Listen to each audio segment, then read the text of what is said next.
Paano mag-download at paano makapasok sa Zoom? Ganito lang ang gagawin natin. Punta ka sa Play Store.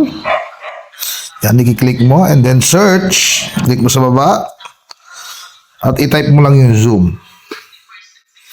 meeting. Yan. So makikita mo yung Zoom Workplace. So install. So antayin mo lang mag-download yan. Yan, hintayin mo lang matapos. Mag-i-scan mo na yan syempre. And then syempre, pag meron ka ng Zoom, open. So pwede kang mag-sign up, no? Gamit ang sign up or sign in. Pwede ang Facebook, i-click mo lang yan. And then kung mag-join ka sa isang Zoom, ganito ang gagawin mo. Join meeting, click mo yung join meeting. And then i-type mo lang yung ID number na ibibigay sa iyo ng mentor mo.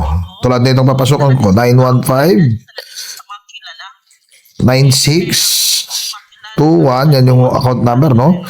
8840. And then babaguhin mo itong sa baba kasi yan ang magiging pangalan mo dyan. Tulad ko, pangalan ko, Romnick Fernandez. Yan ang ilalagay ko. And then join. And then may lalabas dyan naman. Tapos ng join, tayin mo lang, i-allow mo lang kasi bagong download. Lahat i-allow mo para maririnig mo. Ayan, preparing. Tayin lang natin yan. Yung passcode lalabas. Ibibigay din sa'yo ng mentor mo yan. 602837.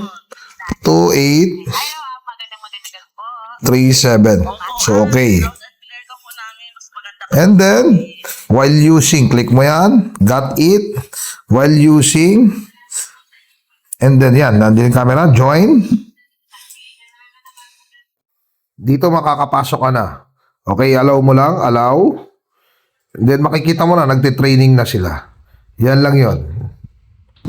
Ganito ang mga pinapasa ng mga mentor natin. So, pwede mong i-type yung account number and password at may pinakamabilis din paano makapasok. Merong link dyan, Zoom link. Ang gagawin mo lang, i-click mo lang yung Zoom na to. Yan. And then, continue.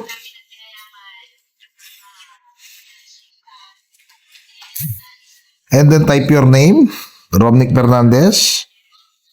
Yan, okay. Join.